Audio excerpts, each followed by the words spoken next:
Hi guys, Eve from Darling Images Co. I'm talking about my digital boho backdrops today, and I just wanted to do a video to show how we can make the image pop and make the focus more on the baby.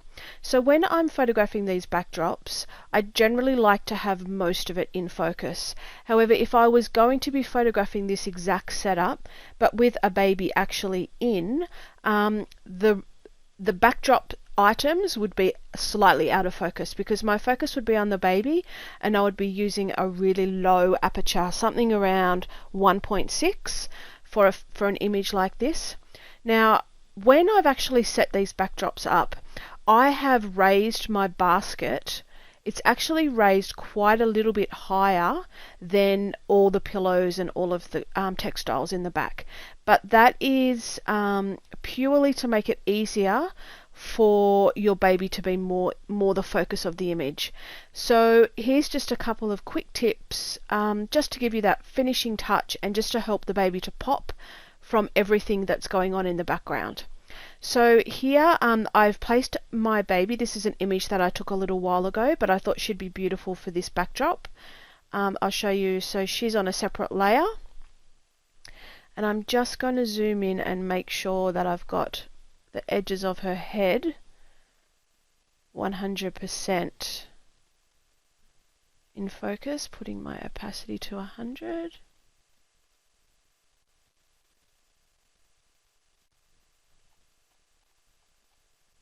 So this particular baby wasn't photographed on the same fluff that I've used for my backdrop, but it's very similar in texture.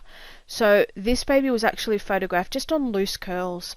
So you can grab those from Etsy. I've seen lots of woolen type shops have them. So they're just the loose curls that haven't been turned into anything yet. So they work perfectly for this one. So I'm going to save that. Then what we can do is go layer flatten, then create a new background layer, and then with the top layer selected, we go to filter blur, Gaussian blur, and around 2.5, maybe even a little bit higher, will work nicely. So we click on OK. So that's just given us that nice soft background that will give you the impression that the image has been taken at a really low aperture. So now we just want to create a layer mask for the background, and we're going to rub that blur off the baby so that she's perfectly in focus. Now you want to do a pretty neat job of this, otherwise you'll be able to see where the blur begins and it may look fake. So we want to get the top of the basket because that would definitely be in focus. All of these bits here.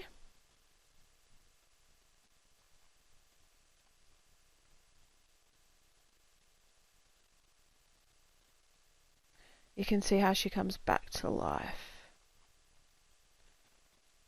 Okay.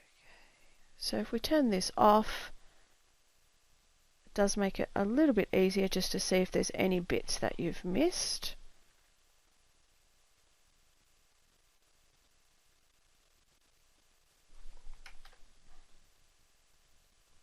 So now everything in the background is a little softer, but she's perfectly in focus. So I can flatten that again. Another thing that I like to do is once you finish the image, just maybe crop it a little, just so that you really can feel that the focus of the whole image is the baby. Now, when I've shot these, I've given you a fair bit extra on the background. That is, so if you wanted to blow the image up large and have it on a canvas, you've got some extra room on the edge to play with. Or you may have an image and you just prefer to see the whole lot, but I think cropped in can work beautifully. So I'm going to flatten that again. And I talked about this finish yesterday, this cat's pajamas. I really just like the effect that it gives you. But I might brush it a little bit off the baby. And I'm just going to turn it down a little. So there we have it. Has really helped to make the baby pop from the background. And I think it just adds those little finishing touches and makes the whole image work, and definitely makes it look a little more realistic, like it was all shot at the one time.